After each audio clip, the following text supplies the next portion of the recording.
Mateus 21, verso 12 a 17.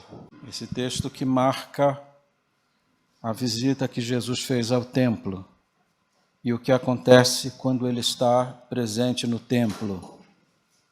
As mesmas realidades que ele contemplou ali, pode ser que ele contemple também aqui, e pode ser que o mesmo sentimento que ele teve naquele lugar possa ter também entre nós. Permita a Deus que não.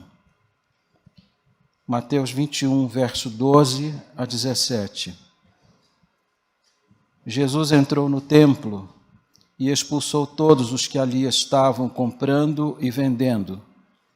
Derrubou as mesas dos cambistas e as cadeiras dos que vendiam pombas e lhes disse: está escrito, a minha casa será chamada casa de oração, mas vocês estão fazendo dela um covil de ladrões. Os cegos e os mancos aproximaram-se dele no templo e ele os curou. Mas quando os chefes dos sacerdotes e os mestres da lei viram as coisas maravilhosas que Jesus fazia e as crianças gritando no templo, Hosana ao filho de Davi, ficaram indignados e lhe perguntaram: não estás ouvindo o que essas crianças estão dizendo? Respondeu Jesus: sim. Vocês nunca leram dos lábios das crianças e dos recém-nascidos suscitaste louvor? E deixando-os, saiu da cidade para Betânia, onde passou a noite. Vamos orar nessa hora. Deus, nós suplicamos a Tua graça mais uma vez. Pedimos a Tua bênção no momento da exposição da Tua palavra. Pedimos que o Senhor nos auxilie e o Senhor me dê graça e saúde para poder realizar o trabalho que Tu me confiaste. Exalta Teu nome nesta hora, é a oração que eu faço no nome precioso e santo de Jesus Cristo. Amém. Esta passagem da Bíblia, que é uma passagem tão conhecida, ela está registrada nos 3 evangelhos que nós conhecemos como evangelhos sinóticos.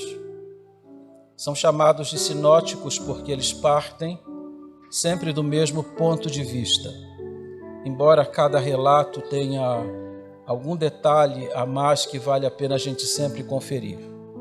Quando você lê Mateus, Marcos e Lucas, você percebe que o relato de um complementa o relato de outro. E isso é importante para fazermos a composição daquilo que aqui está. Inicialmente, eu gostaria de olhar para o texto e chamar a atenção de vocês para 4 detalhes importantes à guisa de introdução. Primeiro, a visita que Jesus está fazendo ao templo é o seu primeiro compromisso na sua chegada a Jerusalém. Observe que Jesus estava ausente de Jerusalém havia pelo menos 3 anos. Seu ministério intenso na Galileia estava absorvendo sua agenda e agora Jesus se dirige a Jerusalém no momento derradeiro da sua vida e do seu ministério. Daqui a alguns dias, Jesus seria morto na cruz do Calvário. Ele entra no domingo na cidade e na sexta-feira ele será entregue e morto em uma cruz.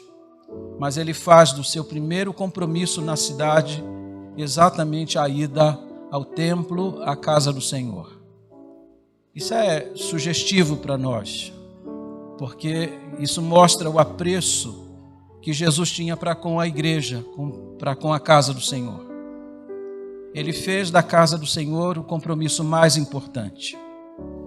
E isso é importante para a gente considerar, porque muitas vezes a gente faz da igreja um compromisso esporádico. A gente vem quando dá, a gente vem quando dá vontade, a gente vem quando está com saudade dos irmãos. Jesus fazia da casa de Deus um compromisso sério, contínuo. Ele fazia desse o seu compromisso mais importante. A segunda coisa importante é que esta é a última semana do ministério de Jesus. E vocês sabem perfeitamente que nada estava oculto para Jesus. Ele sabia de tudo o que ia acontecer naqueles dias. Aliás, quando ele anunciou sua ida a Jerusalém, ele antecipou para seus discípulos as coisas que ele sofreria ali. Como ele seria maltratado na mão dos homens. O quanto ele sofreria o escárnio e a zombaria dos homens. E por fim, seria morto em uma cruz. Aquela certamente não era uma semana muito feliz, do ponto de vista humano. Mas sendo uma semana alegre ou triste, ainda assim Jesus foi para a casa do Senhor. A gente não vem para a igreja apenas quando a gente está bem e feliz. A gente não vem para a igreja apenas quando as coisas estão soprando a favor. Às vezes a gente vem também com o coração empapuçado de dor. Às vezes a gente vem para a igreja triste. Mas é certo que a gente nunca volta para casa da mesma maneira como a gente chega. E esse é um desafio que a gente faz para as pessoas. Tem gente que diz assim, eu não estou bem para ir à igreja. Vá, venha participar do culto. Eu garanto que você não volta da mesma forma, até porque você sabe, e a Bíblia diz isso, é uma garantia que Jesus dá em Mateus 18, que quando 2 ou 3 estão reunidos no seu nome, ali ele se faz presente. A presença de Jesus alegra o coração da gente. Então, mesmo numa hora triste, faça como Jesus. Vá para a casa do Senhor. Venha cultuar com os demais crentes. Venha participar da celebração. A terceira coisa importante que a gente deve observar, e aí a gente tem que olhar para o relato de Marcos, é que quando Jesus vai ao templo, logo que ele chega em Jerusalém, ele não parte imediatamente para purificar o templo. Diz Marcos, no capítulo 11, versículo 11, que Jesus entrou no templo e passou a observar as coisas que ali estavam acontecendo. Ficou observando cada detalhe e nada escapou ao seu olhar. Mas como já era tarde, diz Marcos, Jesus deixou o templo e foi para Betânia, onde morava Marta, Maria e Lázaro. Aquele encontro que vocês conhecem bem, quando Jesus está ensinando e Maria está aos pés de Jesus, é exatamente este o momento, na última semana do ministério de Jesus. Mas diz a Bíblia que no dia seguinte, logo cedo, no seu primeiro compromisso, Jesus vai adentrar ao templo. Ele tinha observado no dia anterior as coisas que estavam acontecendo ali. E agora ele vai partir para um processo de purificação daquele lugar. E aqui eu peço que você considere isso comigo. Vamos imaginar Jesus vindo aqui hoje, a este culto, a esta reunião, e ele entrando aqui e observando as coisas que a gente faz, observando a forma como a gente canta e as coisas que a gente canta. Jesus teria agrado de nós? O que fazemos aqui absolutamente agradaria ao coração dele? O que fazemos aqui está de acordo com os padrões que ele estabeleceu na sua palavra? Porque é isso que o texto ensina.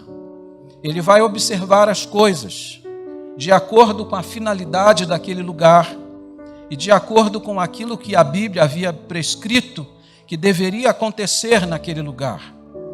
O que nós fazemos aqui é 100% bíblico, é 100% aceito, passaria pelo padrão de sua avaliação.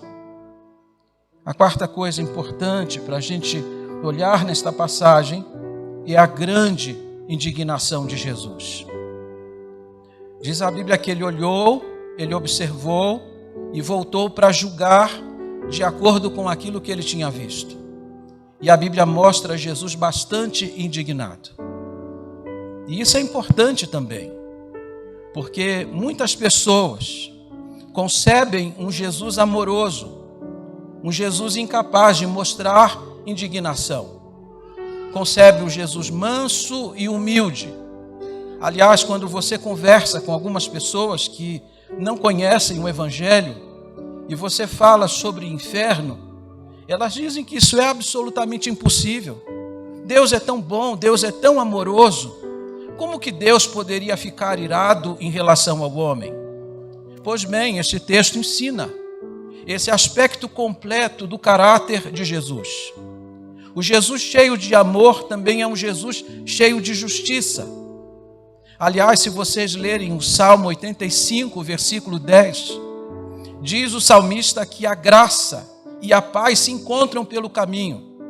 E ele vai dizer no final que a bondade e a justiça se beijarão.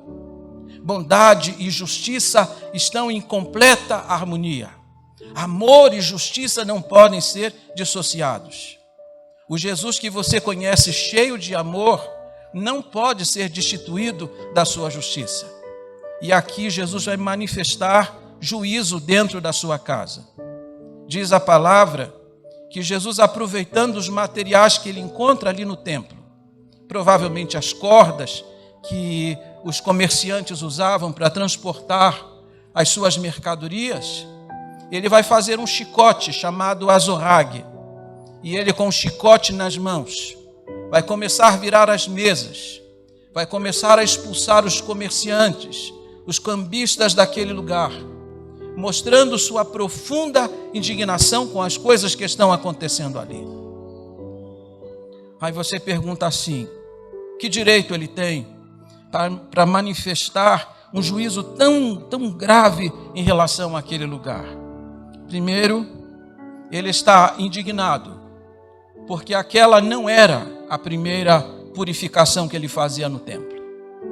João capítulo 2, versículo 13 a 22, diz que no início do ministério de Jesus, Jesus tinha acabado de ser batizado, Jesus tinha acabado de escolher os seus discípulos, Jesus tinha acabado de fazer aquele milagre em Caná da Galileia, e diz João que aquele foi o primeiro sinal que ele realizou.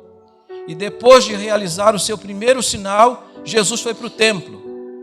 E diz a palavra de Deus que quando Jesus foi ao templo, ele expulsou os que estavam vendendo e aqueles que estavam comprando naquele lugar. Então vejam, são duas oportunidades. Uma no início do seu ministério e uma no final do seu ministério. Duas purificações. Sabe o que isso significa? Primeiro, que nós somos inclinados a cometer o erro.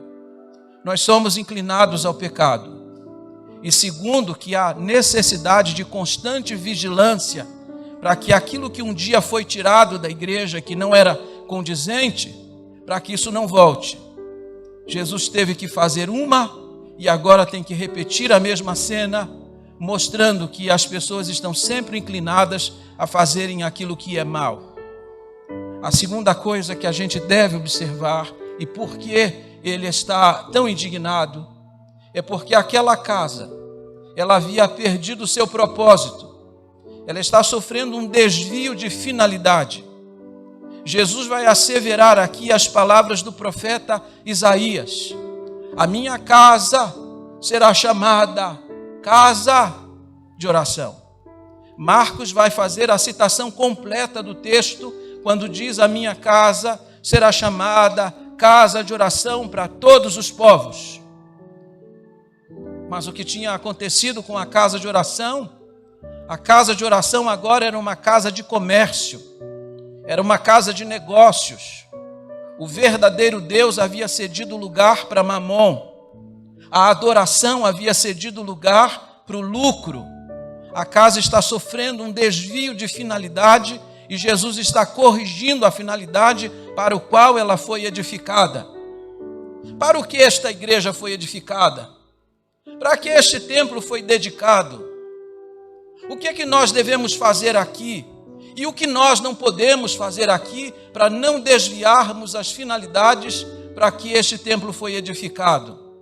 O que as igrejas estão fazendo?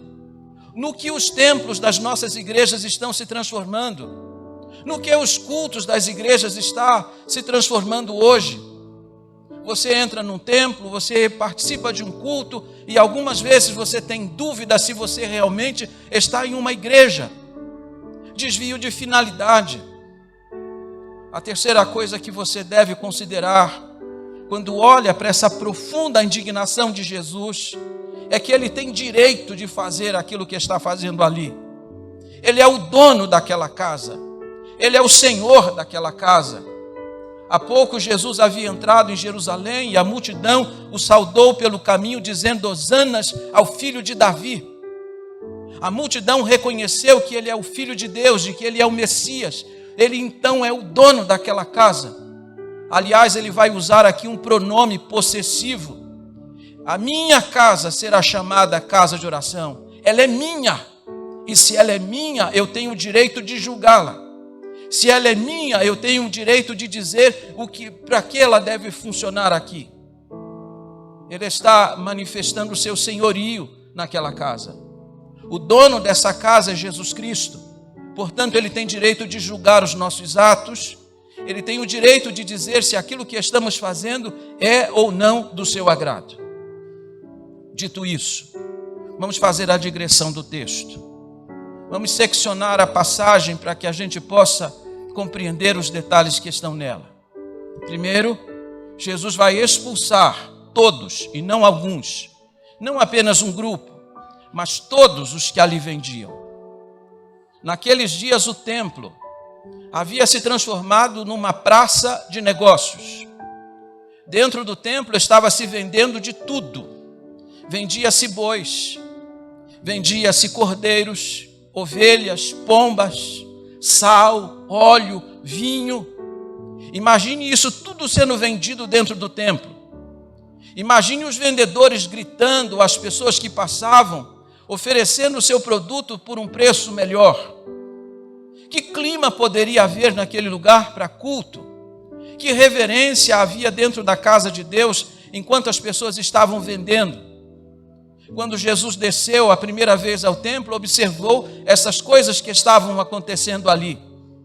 E isso indignou seu coração, porque aquela casa não havia sido concebida para ser uma casa de negócios. Então diz a Bíblia que Jesus, profundamente indignado, expulsou todos que ali vendiam. A casa dele não é uma casa de negócios. Aqui a gente não negocia uns com os outros e nem tampouco a gente está aqui para negociar com Deus. Embora muitas vezes a gente perceba também que pessoas vêm à igreja para fazer negócio com Deus. Aqui não é lugar de fazer negócio. Aqui não é lugar de colocar Deus contra a parede. Aqui não é lugar para a gente negociar com Deus as coisas que a gente quer. E se Ele não faz o que a gente quer, Ele deixa de ser o nosso Deus. A gente vem aqui para adorar a Deus. A gente vem aqui para bendizer a Deus. Dando Ele ou não, fazendo Ele aquilo que a gente deseja ou não, Ele é o Senhor e sabe o que é melhor para nós. A casa de Deus não é lugar de fazer negócio, a casa de Deus é lugar de adoração. Então Jesus vai expulsar todos e não alguns, todos sem exceção. Ele vai dizer: aqui não é lugar de fazer negócio, aqui é lugar de oração, aqui é lugar de culto, aqui é lugar de audiência com Deus. Segundo, Jesus vai expulsar dali não apenas aqueles que estão vendendo, Jesus vai expulsar dali todos que estão comprando. E aqui olha para mim, por favor. Aqui está acontecendo uma coisa muito sutil, que às vezes a gente não percebe. Uma coisa que, de repente, a gente não atentou ainda. Quando a Bíblia diz que Ele expulsa os que estão comprando, Ele está manifestando que culto é um ato de vida. Culto é uma celebração que você prepara. E isso não estava mais acontecendo lá. Deus havia instituído na sua lei, em Deuteronômio, capítulo 14, versos 24 a 26, que em função daqueles que vinham de longe, que eles pudessem vender os seus animais nos lugares em que viviam, traziam o dinheiro para Jerusalém, então compravam um animal e podiam oferecê-lo no templo.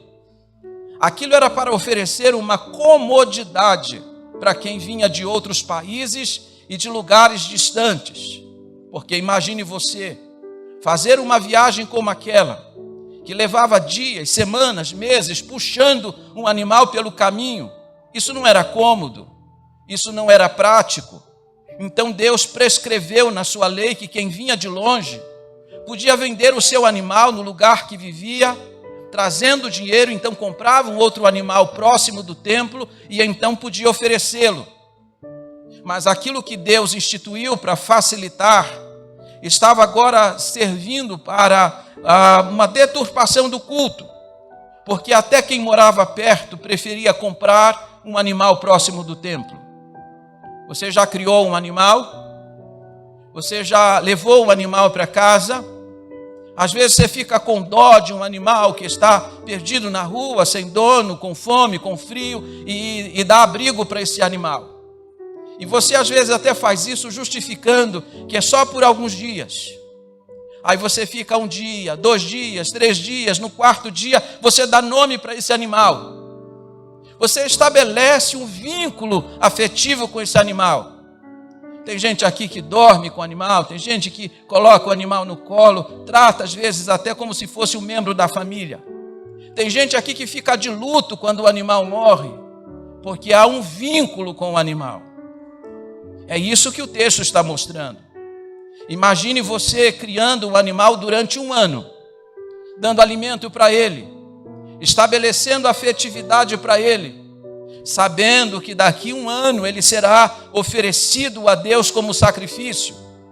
Seria fácil você desapegar desse animal? Imagine aquele animal que você tem em casa e que você tem uma afetividade muito grande com ele, você seria capaz de oferecê-lo no altar? Pois é isso que Deus queria, que aquele culto fosse um culto preparado, que aquele fosse um culto que tivesse custo pessoal. Mas o que as pessoas faziam agora? Eu prefiro não ter vínculo nenhum com o animal que eu vou oferecer. Eu chego lá, compro um animal próximo do templo, ofereço. Eu nunca vi aquele animal antes. Eu nunca tive uma relação de afetividade com ele. Eu não precisei preparar aquele culto, eu só comprei o culto. Deus quer que você prepare o culto. Eu sei que muitos de vocês vieram aqui hoje cedo, saíram de casa com aquela expectativa de chegar na igreja e encontrar tudo pronto. O louvor está pronto, a mensagem está pronta. Eu chego lá, consumo esse produto e vou embora. Eu não precisei preparar absolutamente nada. Mas culto é uma coisa que a gente prepara ou se prepara para ele. Você deveria, durante essa semana, ter se preparado para esse ato de culto.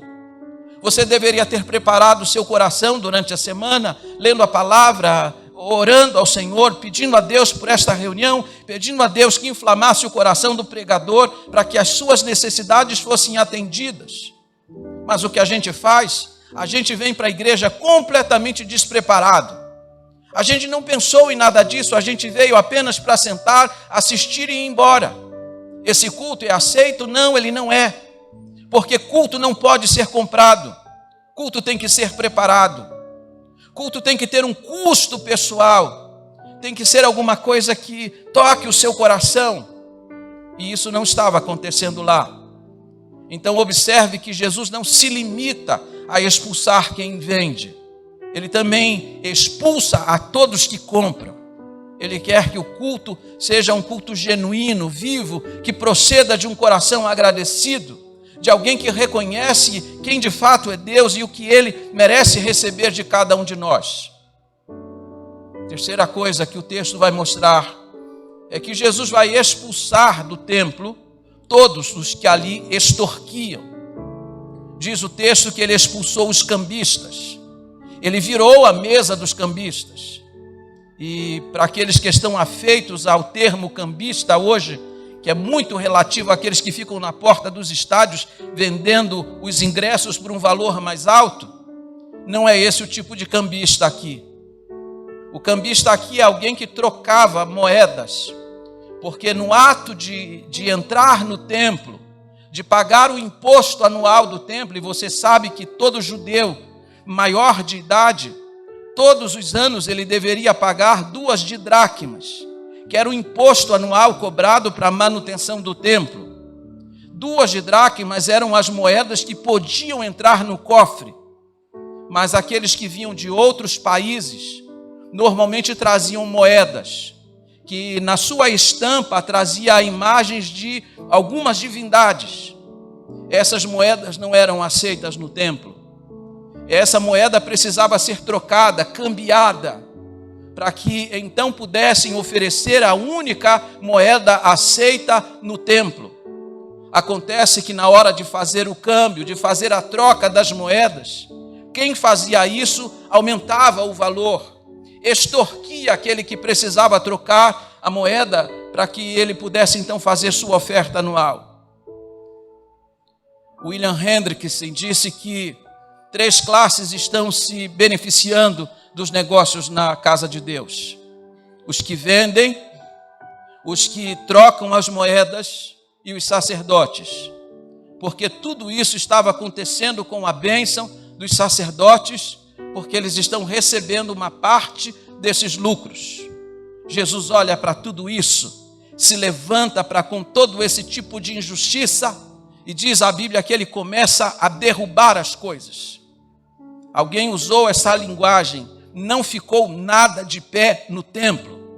Jesus fez questão de derrubar tudo. João, no seu evangelho, diz que quando Jesus derrubou a mesa dos cambistas, o dinheiro ficou espalhado pelo chão daquele templo. Jesus está indignado. A gente pode achar que vindo para a igreja e oferecendo qualquer coisa, Jesus vai aceitar. Você já parou para pensar nisso? Não, a gente canta isso, Jesus vai aceitar. Não, a gente vai fazer isso, Jesus vai aceitar. Não é tudo que a gente faz dentro do templo que Jesus aceita. E ele não tem obrigação de aceitar. Se vocês observarem, todas as vezes que Jesus fala, ele evoca aquilo que está nas Escrituras. Está escrito. Existe um padrão, existe um preceito, existe uma lei, existe uma Bíblia. A gente tem que aferir tudo pela palavra de Deus, porque muito daquilo que a gente oferece, Jesus não aceita. E se ele estivesse aqui hoje, talvez, e em muitas das igrejas evangélicas no Brasil, ele mais uma vez usaria um azorrague para expulsar aqueles que estão fazendo as coisas que ele não se agrada. A quarta coisa importante que o texto vai ensinar é que Jesus vai advertir aqueles que estão na liderança. Ninguém foge ao crivo do olhar dele. Ninguém foge da sua observação e juízo. Até os que estão na liderança estão sendo julgados. E aqui eu falo não apenas como pastor da igreja, mas falo a todos que são líderes dentro da igreja. Nós estamos debaixo do olhar de Jesus. Ele está observando as coisas que a gente faz, se a gente está liderando o povo de Deus de uma forma correta. E aqui eu peço para você pensar comigo, elaborar na sua mente comigo os atos que aconteciam ali naquele templo.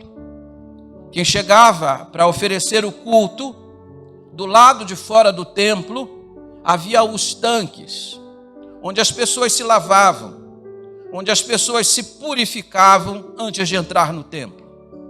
Aqui está uma lição. Para comparecer diante de Deus, a gente precisa se purificar, a gente precisa se santificar. Eles precisavam fazer isso antes de entrarem no templo. Uma vez lavados e santificados, eles já se deparavam com uma grande escadaria, começavam a subi-la, e logo se deparavam com uma grande porta. E junto a essa porta havia um cofre, que era exatamente o lugar onde eles pagavam um imposto anual, as 2 dracmas, para poderem ter acesso àquele lugar. Era uma espécie de oferta para a manutenção do templo. E aí entravam naquele recinto. O primeiro pátio que eles encontravam era o pátio dos gentios. Alguém que não havia nascido em Israel, alguém que ainda não havia sido circuncidado, só podia chegar até esse primeiro pátio, não podia ir além. É o pátio dos gentios, daqueles que não pertencem à casa de Israel. Andava-se um pouquinho mais adiante, encontrava-se o segundo pátio, o chamado pátio das mulheres. As mulheres e os menores de 20 anos de idade. Esse era o limite para eles, não podem ultrapassar. Caminhando um pouco mais, havia um outro recinto. E nesse somente o chefe da família, o senhor da casa, o pai de família, somente ele podia entrar em nome de sua família ou do seu clã. E ele entrava então levando o seu animal para ser oferecido a Deus como culto. Esse animal seria examinado pelo sacerdote, e se este animal não tivesse mancha ou defeito, esse animal seria oferecido no altar. O que está acontecendo lá no templo? Os sacerdotes invariavelmente, mesmo que o animal fosse perfeito, olhavam, examinavam e diziam: esse animal tem mancha, esse animal tem defeito, não pode ser aceito. Mas eu quero indicar você, eu tenho um vendedor aqui no pátio, no pátio dos gentios, ele tem um animal e você vai lá e compra e traz aqui. Isso era uma combinação que havia entre os sacerdotes e aqueles que vendiam no pátio dos gentios. Todo animal que uma pessoa trazia era reprovado, exatamente para que ela comprasse um outro animal de um comerciante legalizado pelo sacerdote, porque isso dava lucro. Jesus percebeu tudo isso, Jesus viu tudo isso. E agora olha a maldade absoluta. O comércio de animais não podia acontecer dentro do templo, aliás, comércio nenhum. Todo comércio tinha que acontecer do lado de fora do templo. O que os sacerdotes fizeram? Trouxeram comércio para dentro do templo, para melhorar as vendas, para estabelecer um ponto melhor de vendas. E ali esse comércio foi estabelecido exatamente no pátio dos gentios. Irmãos, o gentio não podia tomar parte efetivo no culto. O gentio podia apenas no pátio, onde ele podia chegar, ouvir o que estava acontecendo lá no recinto maior, onde os levitas estavam cantando os salmos. A gente viajava centenas de quilômetros para chegar ali, viajava dias, semanas, apenas para chegar nesse pátio e poder ouvir os levitas cantando, mas isso não estava acontecendo mais, porque os vendedores faziam a maior algazarra vendendo. Ei, eu estou vendendo um pombo aqui, barato, por esse valor, eu estou vendendo um cordeiro aqui. Imagina aquelas pessoas gritando, vendendo. Os gentios estavam privados do único direito que eles tinham de ouvir aquilo que saía do recinto maior, onde os levitas estavam louvando. Ninguém podia louvar a Deus naquele lugar. Aí você olha para tudo isso e você entende por que Jesus ficou tão indignado com as coisas que estão acontecendo lá. Aquele templo não foi edificado para isso. Aquele lugar foi edificado para ser um lugar de oração. A minha casa será chamada casa de oração. Mas vocês fizeram dela o quê? Um covil de salteadores. Você sabe o que é um covil de salteadores? Covil de salteadores é o lugar para onde os ladrões fogem quando estão em perigo. Quando eles estão para ser apanhados, eles correm para o seu covil. Spurgeon, quando olhou para esta passagem, ele disse que Jesus comparou o templo, aquelas cavernas que havia nas montanhas onde os ladrões se escondiam. A casa de Deus era agora apenas um covil de salteadores, e Jesus emite esse juízo e não há ninguém que se contraponha a ele. Você não ouve ninguém dizendo: não, isso que você está falando não é verdade. Tanto os que vendiam, quanto os que compravam, como aqueles que lideravam os atos naquele templo, todos efetivamente se calaram diante do juízo que ele emitiu, porque você sabe que quando Jesus fala, ele dá o diagnóstico certo da doença. Ele apresenta a doença sem enfeitá-la. E aí você pergunta assim: qual foi a reação dos sacerdotes? Como é que eles reagiram diante disso? Diz a Bíblia que eles se indignaram tanto que começaram a procurar um meio de matar a Jesus Cristo. Marcos 11:16 diz que eles agora queriam encontrar um modo de matar o Senhor. Lucas, no seu evangelho, diz que eles só não o mataram porque a multidão estava fascinada com as palavras de Jesus.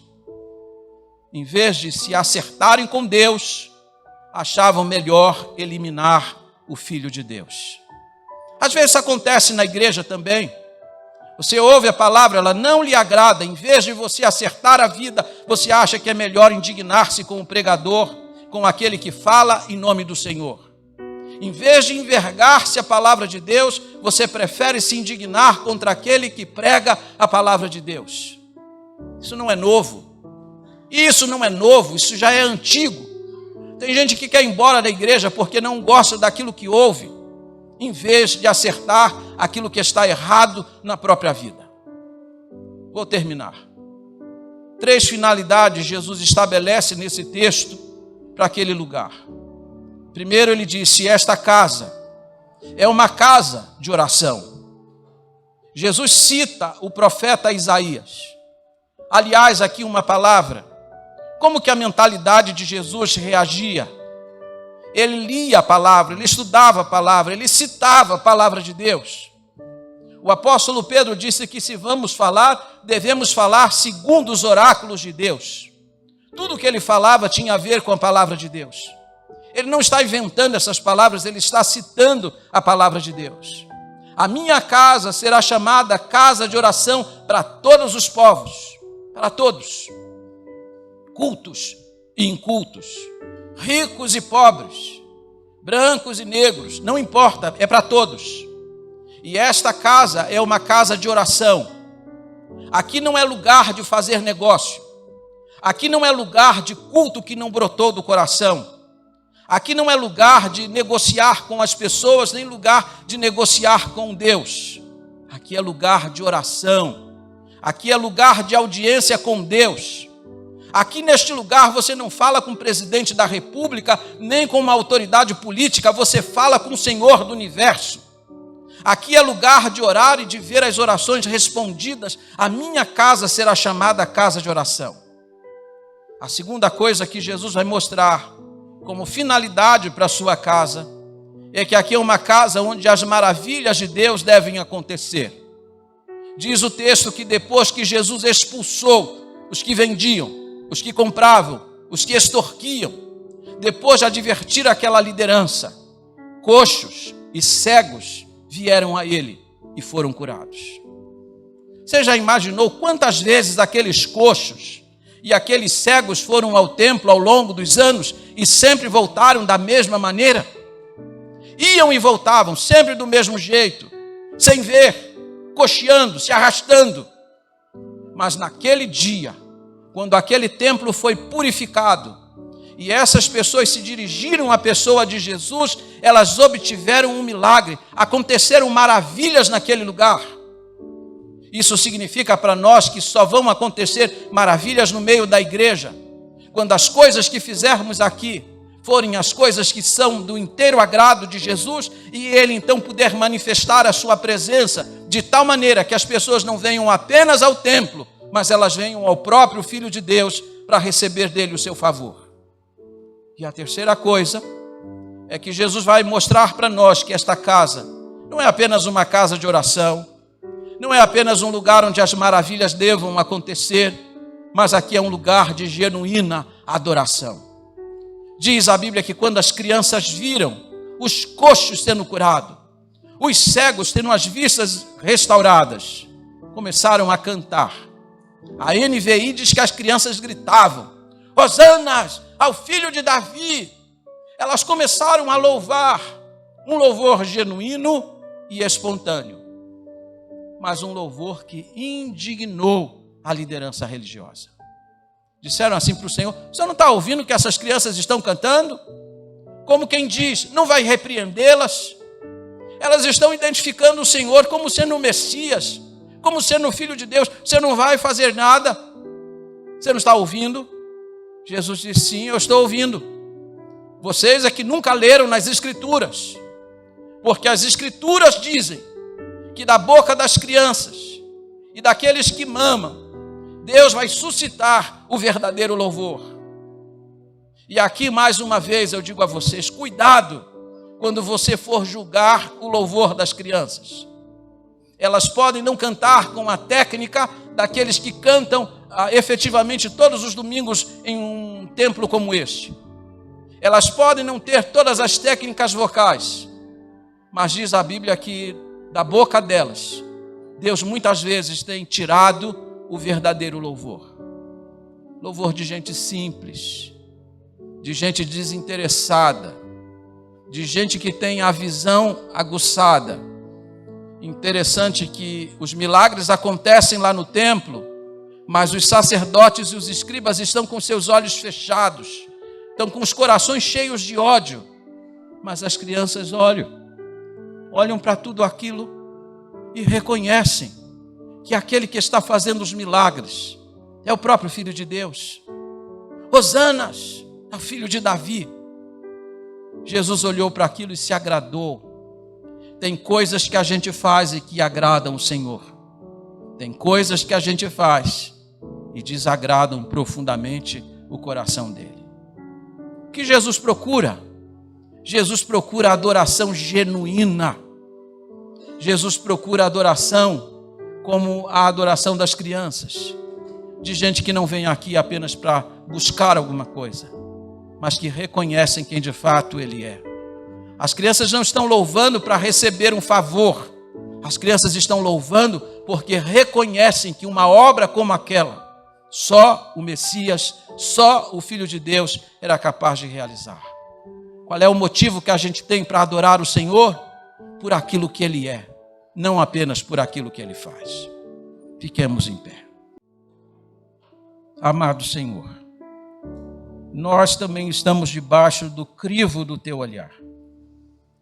Sabemos que o Senhor observa tudo o que fazemos aqui. Sabemos que o Senhor avalia cada coisa que fazemos aqui. E, ó Deus, com temor e tremor eu te peço, ajuda-nos a te cultuar da maneira como te agrada. Abençoa-nos como igreja, para que nós não sejamos reprovados diante do teu olhar. Para que em vez de louvor não recebamos chicote. Abençoa a tua igreja, santifica a tua igreja, para que os atos de culto, para que tudo aquilo que façamos aqui tenha o amparo das tuas escrituras. É a oração que eu faço, no precioso e doce nome de Jesus. Amém e amém.